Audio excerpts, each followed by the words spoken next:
Hello, everyone, and welcome back to the Cisco Optics Podcast, where we talk about pluggable optics for networks. Coherent optics have been the go-to solution for high-end optical transport systems for years. Eventually, these optics were modularized, and with recent advances in DSP design and optics manufacturing, this technology is now available in small, form-factor pluggable modules. In March of 2021, Cisco recognized the importance of this technology and acquired the industry's leader, by far, in this space, Acacia Communications. This is episode 21, and we continue our conversation with Tom Williams. Tom joined Cisco through the Acacia acquisition in 2021. We get into Acacia's unique approach to making coherent optics. Tom leads marketing efforts for the Acacia Coherent Optics team that was acquired by Cisco in March 2021. Tom has spent over 20 years developing optical transmission equipment ranging from 10 gig to 1.2 terabit. He participates in a variety of coherent standardization activities in OIF, IEEE, and Open ROADM, and is co-chair of the OpenZR Plus MSA. Tom spent nearly 15 years in various management roles at Optium, where he participated in the company's 2006 IPO and 2008 acquisition by Finisar. Tom joined Acacia in 2015, where his role has included corporate and product marketing responsibility, as well as contributing to product roadmap definitions. Now that's what I call startup experience. Please follow us on Apple Podcast or subscribe on whatever podcasting platform you use. We're actually part of the Cisco Podcast Network. Check out our blog at blogs.cisco.com and search on hashtag Cisco Optics Blog. All one word, no hyphen and no spaces. You'll find podcast episode notes with timestamps there. For our YouTube playlist, go to youtube.com and search on Cisco Optics. And for product information, go to cisco.com/go/optics. And now, join me as I talk with Tom Williams.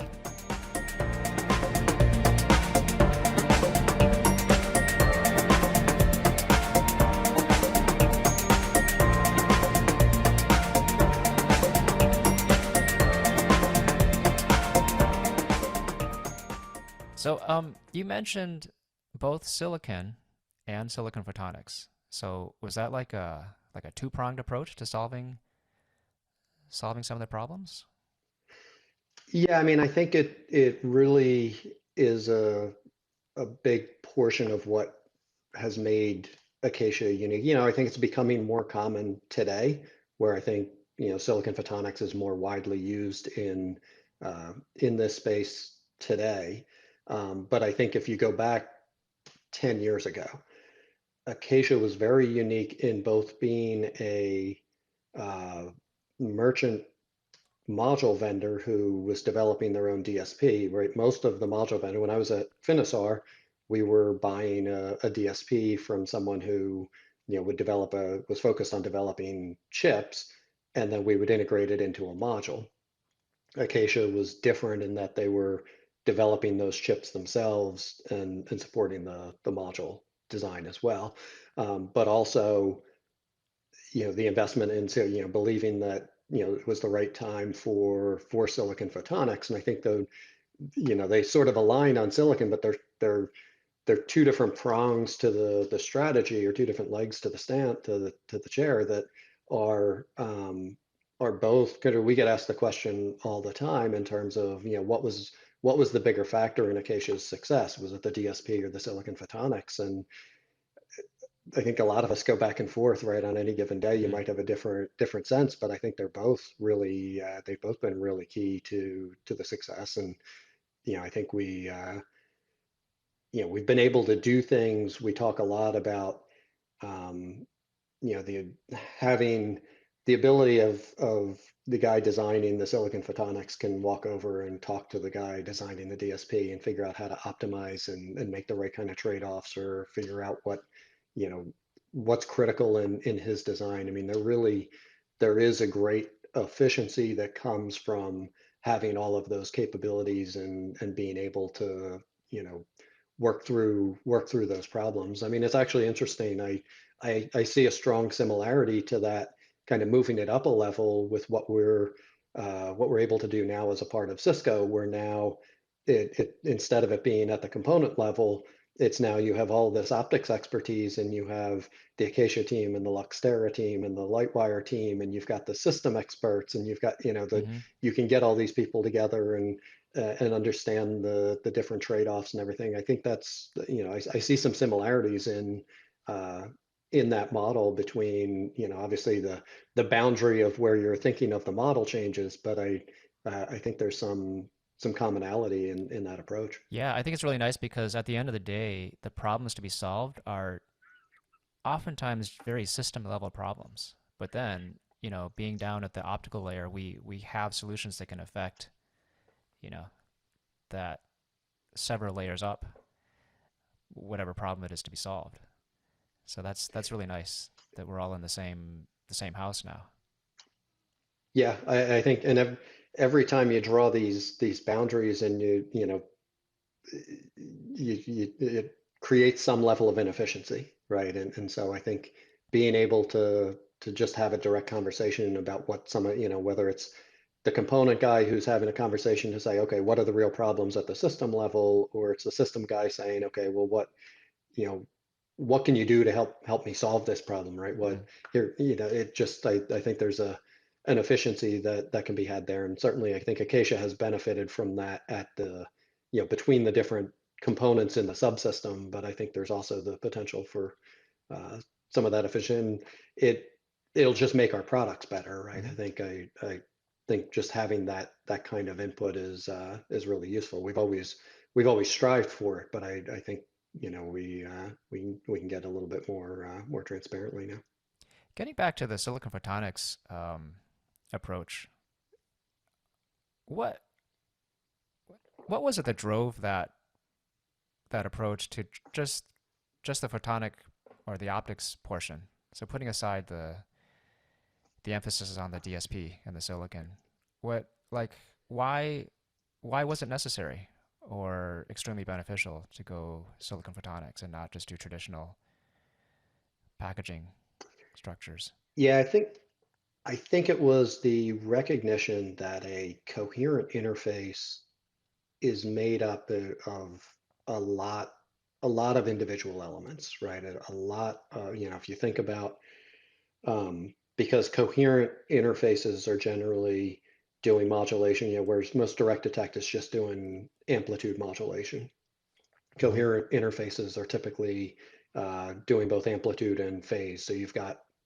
modulation in I and Q, and have what is called nested Mach-Zehnder modulators. So instead of just having a single Mach-Zehnder, you've got two Mach-Zehders and then an outer Mach-Zehnder around that. So they're much more complicated uh, structures. You've got elements for doing polarization control because you're polarization multiplexing.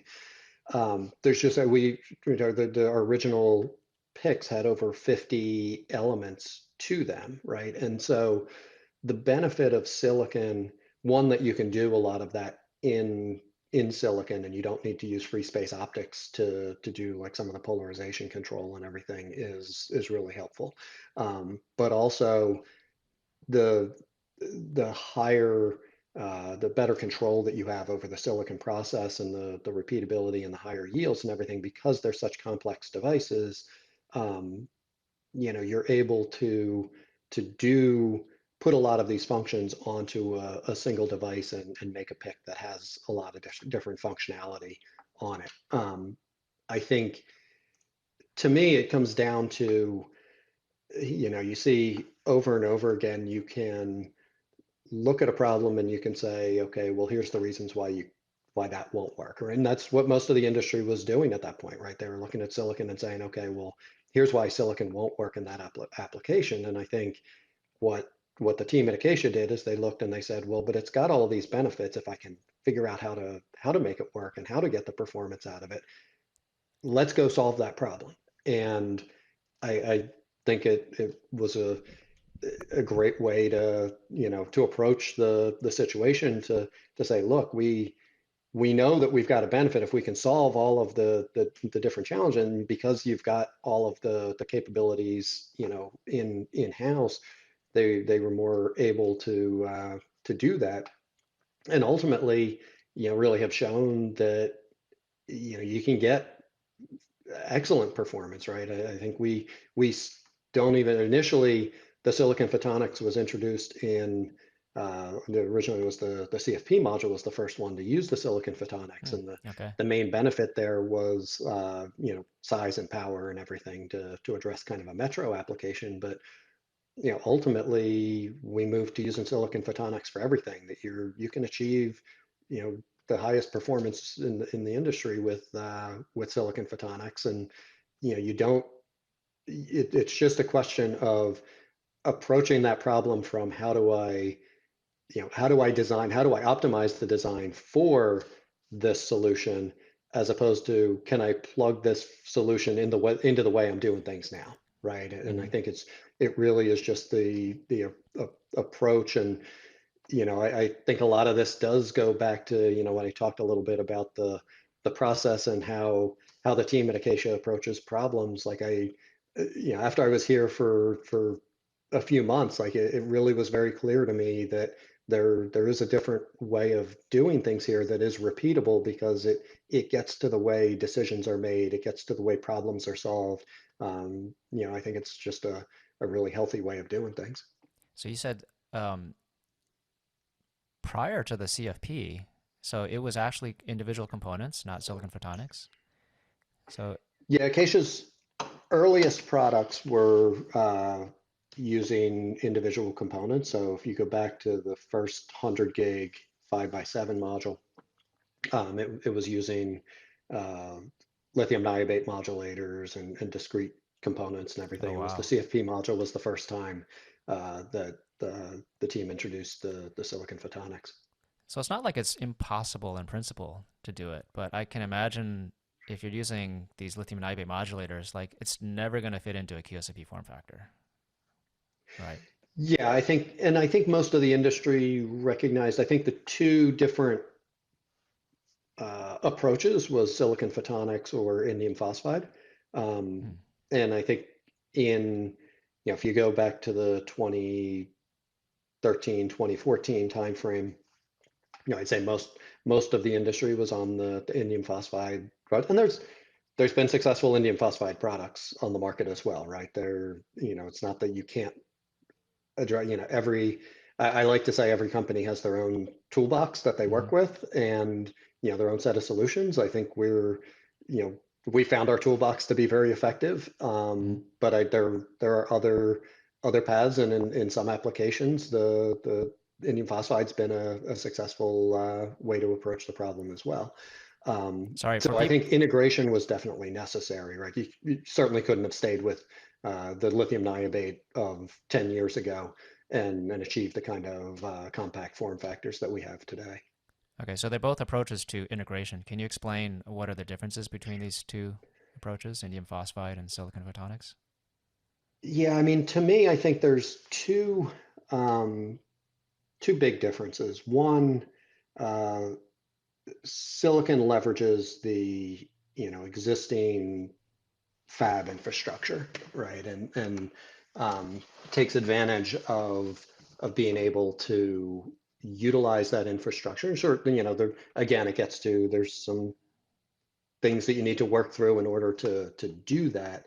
But it allows you to have a fabless model, so it creates some different dynamics in terms of your ability to kind of scale up and down and everything. Whereas indium phosphide, you kind of have that you tends to be provided by vendors that have an indium phosphide fab, and that just creates some overhead and everything. And it can have some cost benefits if you own the fab and your fab is full and all of that. But that's one trade-off. The From a technical kind of implementation perspective, I think the big trade-off comes down to indium phosphide. You can can do the laser in indium phosphide, right? So you Hmm. can have the uh, the same material. Ultimately, you could, a lot of coherent aren't necessarily monolithic, but you could monolithically do a laser with a module. A lot of 10 gig transceivers do that, where where it's all Okay. monolithic.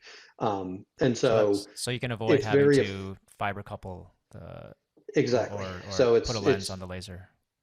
That's right. Yeah. So it's very efficient from that perspective.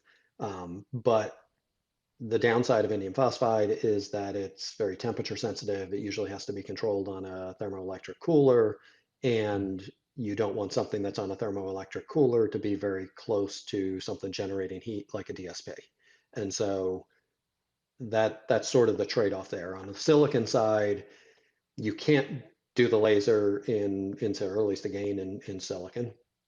And so you generally have some fiber coupling to come from the laser, but the silicon is much less sensitive to thermals, and you can actually, it took us to kind of our latest generation to fully take advantage of that, where we now co-package the DSP with the PIC and the drivers and TIAs and everything. That's all in one package. And so you can get really good RF connections between those devices, and you can build them on a standard electronics assembly line and all of those things. But then you have to do the optical coupling.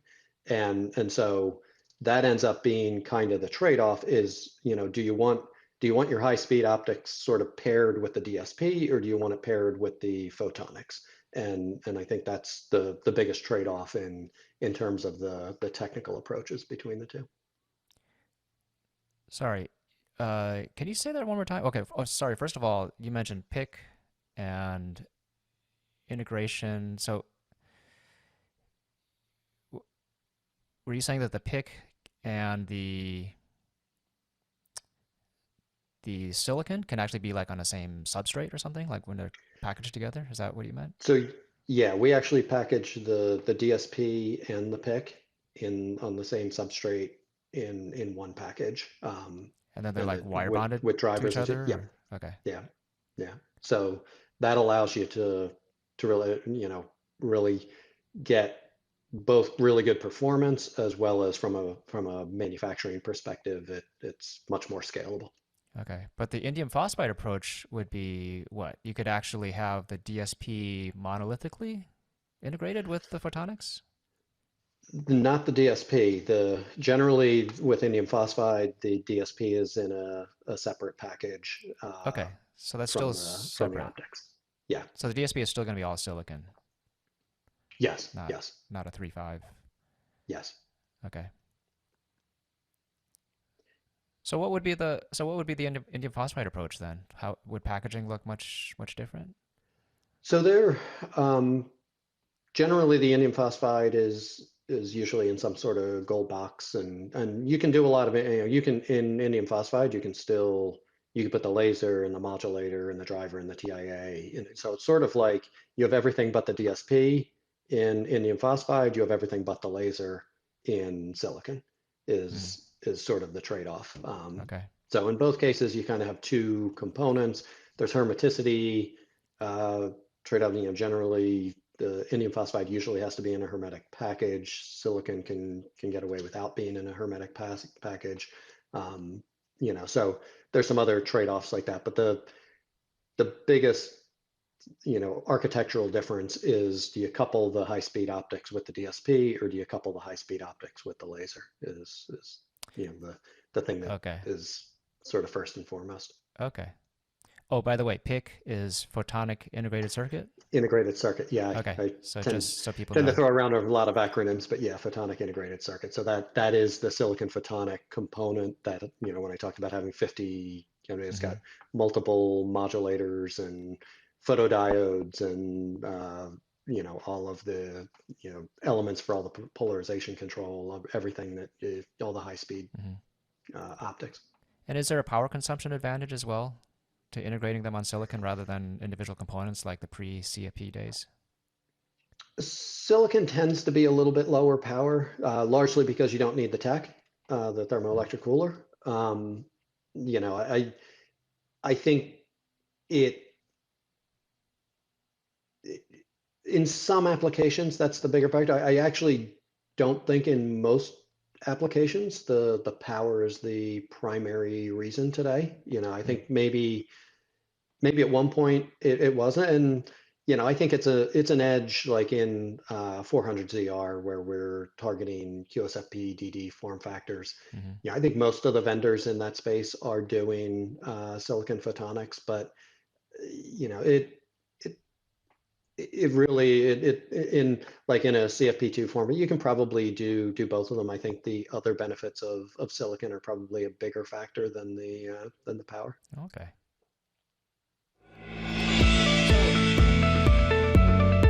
So let's switch gears slightly. So tell me more about the DSP. That was the second part of my conversation with Tom Williams. Next time, we'll get into understanding coherent optics. Follow us on Apple Podcast and leave a review, or subscribe on whatever podcasting platform you use. You may see the Cisco Podcast Network come up when you search for Cisco Optics Podcast. That's where we live, and you can find other great podcasts there too. And we'd really appreciate you helping to get the word out. Share this with friends and colleagues that come to mind when you think of network technology and optics. Also, check out the Cisco Optics blogs at blogs.cisco.com and search on hashtag Cisco Optics blog, no spaces and no hyphens.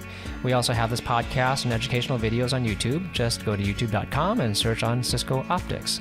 Thank you for listening. This is Pat Chow, Product Manager at Cisco Optics. The next episode is part 3 of my conversation with Tom Williams. Until next time.